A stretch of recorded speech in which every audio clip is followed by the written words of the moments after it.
जय जिनेंद्र दोस्तों। श्री गणेशाय नमः।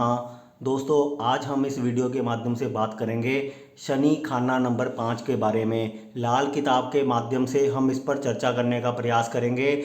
शनि 5 को बच्चे खाने वाला सांप बोला गया है। आखिर इसको बच्चे खाने वाला सांप क्यों बोला गया है? क्या शनि 5 में होगा तो उस इंसान के क्या बच्चे नहीं होंगे? आज इस वीडियो के माध्यम से हम ये चर्चा करने का प्रयास करेंगे और तो मिथ हैं उसको तोड़ने के बारे में भी यहाँ पर चर्चा करेंगे कि एग्जैक्टली जो लाइन लिखी गई है इसका मतलब क्या है। आइए दोस्तों, वीडियो शुरू करते हैं। वीडियो शुरू करने से पहले आप सभी से गुजारिश है, कृपया चैनल को सब्सक्राइब जरूर कीजिए, वीडियो को लाइक अवश्य कीजिए और बेल आइकन को क्लिक जरूर कर लीजिएगा।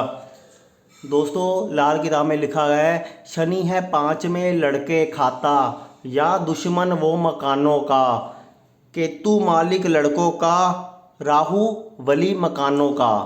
तो ये लाइन में ही काफ़ी स्पष्ट रूप से लिखा गया है कि शनि 5वें घर में लड़के खाता है, लेकिन इसका लड़कियों से कोई ताल्लुक नहीं है क्योंकि लाल किताब में औलाद का कारक लड़कों को माना गया है। तो इसलिए यहाँ पर लड़के के बारे में चर्चा की गई है। औलाद शब्द जहाँ पे भी आएगा तो वहाँ पे लड़के के बारे में चर्चा की गई है। और लाल किताब में लड़के का जो कारक होता है, औलाद का कारक होता है, वो केतु ग्रह होता है। जी हाँ दोस्तों, लाल किताब में हर जगह स्पष्ट रूप से केतु को ही नर औलाद यानी मेल चाइल्ड कहा गया है। दोस्तों, अब इस बात को हम बोर्ड के माध्यम से समझने की कोशिश करते हैं। दोस्तों, आपके सामने मैंने यहाँ पर जो जन्म कुंडली ड्रॉ की है उसमें मैंने यहाँ पर शनि को खाना नंबर 5 में रखा है। जैसे कि हमारा आज का विषय है शनि खाना नंबर 5, बच्चे खाने वाला सांप। आखिर बच्चे खाने वाला सांप क्यों बोला गया है? सबसे पहले आप ये समझिए कि जो शनि होता है अगर वो भूखा होता है तो अपने ही अंडों को खा जाता है। इसलिए 5वां घर औलाद का होता है, वहां पर जब शनि बैठता है तो उसको बच्चे खाने वाला सांप बोला गया है। लेकिन क्या जिसके 5वें घर में शनि होगा क्या उसको औलाद नहीं होगी? क्या उसको बच्चे नहीं होते? दोस्तों, आपने अक्सर देखा होगा शनि 5 वालों को भी बच्चे होते हैं, उसको नर औलाद में दिक्कत नहीं होती है। लेकिन यहाँ पर कई सारे रूल लिखे गए हैं, कई सारे यहाँ पर लॉ लिखे गए हैं जिसको समझना जरूरी है। मात्र इतनी सी लाइन देखकर कई लोग इसका निष्कर्ष निकाल लेते हैं, फिर वो बोलते हैं कि ये बात गलत बताई गई है, इस बात का अर्थ गलत है। लेकिन लोगों ने इसको गहराई से समझने की कोशिश नहीं की है। ये बात आपको मैं यहाँ पर बताने की कोशिश करता हूँ कि जब शनि 5वें घर में होता है तो अगर यहाँ पर 10वां घर खाली होता है तो शनि बच्चे खाने वाला सांप बन जाएगा। जी हाँ दोस्तों, शनि 5 के समय 10वां घर खाली होना चाहिए, लेकिन अगर 10वें घर में गुरु ग्रह बैठ गया तो शनि बच्चा खाने वाला सांप नहीं रहेगा। 10वें घर में मंगल ग्रह बैठ गया तो शनि बच्चा खाने वाला सांप नहीं रहेगा। 10वें घर में सूर्य बैठ गया तो शनि बच्चा खाने वाला ग्रह नहीं बनेगा। 10वें घर में चंद्रमा बैठ गया तो शनि बच्चा खाने वाला सांप नहीं बनेगा। 10वें घर में केतु बैठ गया तो शनि बच्चा खाने वाला सांप नहीं रहेगा। दोस्तों, इतने सारे ग्रहों को आपने ध्यान देना है कि 10वें घर में अगर कोई प्लैनेट बैठा हुआ है तो शनि बच्चा खाने वाला सांप नहीं रहेगा। और अगर शुक्र 7वें घर में बैठा है, शुक्र 12वें घर में बैठा है, इन दो घरों में अगर शुक्र बैठ गया तब भी शनि बच्चा खाने वाला सांप नहीं रहेगा। ये बात आप नोट करते जाइए साथ साथ। और दोस्तों, चंद्रमा और सूर्य अगर 9वें घर में भी बैठ गए तब भी शनि बच्चा खाने वाला सांप नहीं रहेगा, चाहे एक ग्रह बैठा हो चाहे 2 ग्रह बैठे हो। यहाँ पर चंद्रमा शनि 10वें घर में भी आ गए, चंद्रमा शनि 9वें घर में भी आ गए, और चंद्रमा शनि 5वें घर में भी अगर शनि के साथ ही बैठ जाते हैं, चाहे अकेला ग्रह बैठे चाहे सूर्य के साथ बैठे, तब भी शनि बच्चा खाने वाला सांप नहीं रहेगा। यानी जो जो कंडीशन मैंने यहाँ पे लिखी हुई है आपको वैसे ही समझना है। ये ग्रह अगर यहाँ बैठे हैं, चाहे एक ग्रह बैठा है चाहे 2 बैठे हैं, उससे कोई फर्क नहीं पड़ता। लेकिन यहाँ पर अगर ये ग्रह बैठे हैं तो शनि बच्चा खाने वाला सांप नहीं रहेगा, शनि जहरीला नहीं रहेगा।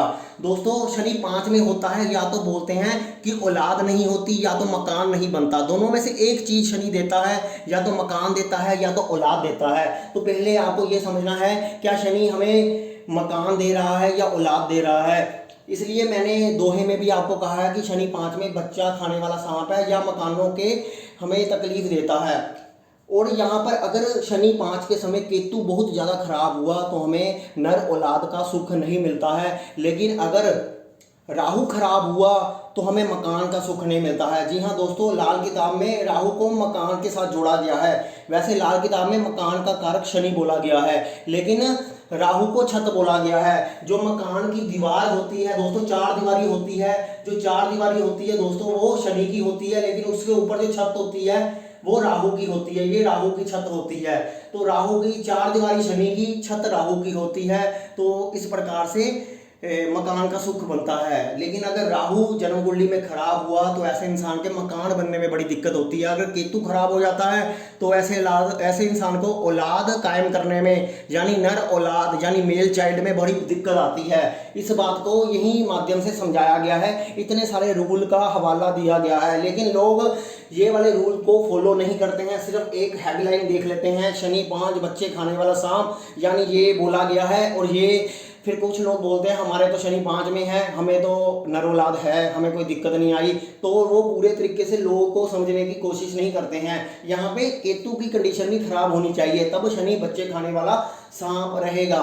और जब वर्षफल में शनि घूमकर अच्छे घरों में बैठ जाता है, उस साल नर औलाद कायम होने का जो होता है वो ज़्यादा मात्रा में हमें पता चलता है कि वहाँ पे नर औलाद हो सकती है। अगर शनि वर्षफल में अच्छे घरों में बैठा होगा तो उस साल नर औलाद कायम हो जाएगी। तो वर्षफल को भी इसके साथ ध्यान में रखना होता है। इतनी सारी बातें ध्यान में रखनी होती है, लेकिन मात्र इतने से ही लोग कंक्लूजन निकाल लेते हैं कि ये लाल किताब में ऐसा लिखा गया है, परंतु हमारे साथ तो है नहीं। फिर बोलते हैं लाल किताब सही नहीं है, जबकि लाल किताब बहुत सारे मायनों में सही अर्थ बताती है, जीवन जीने का सलीका बताती है, हमें कई विपदाओं से बचाती है, हमें ट्रेडिशनल वैल्यू से जोड़ती है। बहुत सारी चीज़ें हैं जो लाल किताब में बहुत अच्छे तरीके से एक्सप्लेन की गई हैं, उसको समझना बहुत ज़रूरी है।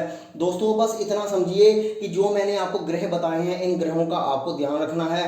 और औलाद के समय हमें केतु को देखना है, मकान के संदर्भ में हमें राहु को देखना है। शनि 5 में है तो ज़्यादातर 48 साल से पहले मकान बनाने से मना किया जाता है, वरना औलाद को दिक्कत आ जाती है। तो ये भी कहा गया है। बहुत सारी चीज़ों को देखना जरूरी है, लेकिन अगर आप कंक्लूजन पर आना चाहते हो तो किसी ज्योतिष विद्वान से मिलकर इसके बारे में पहले अच्छे तरीके से जाँच लेना चाहिए, फिर अपने मन में तो ही धारणा बनानी चाहिए।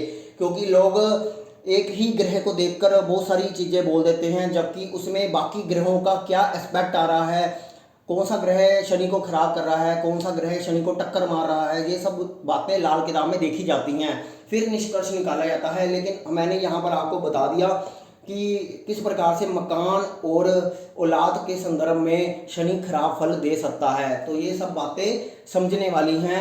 इस कंसेप्ट को मैं यहाँ पर क्लियर करना चाहता था, इसलिए मैंने शनि 5 का वीडियो बनाया, बताया कि बच्चे खाने वाला सांप शनि किस संदर्भ में रहेगा। अगर खाना नंबर 10 खाली है तब शनि जहरीला हो जाएगा।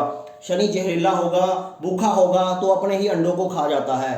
अगर शनि का पेट यानी सांप का पेट भरा होगा तो वो अपने अंडों को नहीं खाएगा। तो इसलिए ऐसा कहा गया है, इस बात को समझिए। तो दोस्तों इस वीडियो के माध्यम से मैं यही कहना चाहता था। उम्मीद करता हूँ आपने इस बात को समझने की कोशिश की होगी। अगर आपको आज का वीडियो पसंद आया तो कृपया वीडियो को लाइक अवश्य कीजिए और चैनल को सब्सक्राइब अवश्य कीजिए।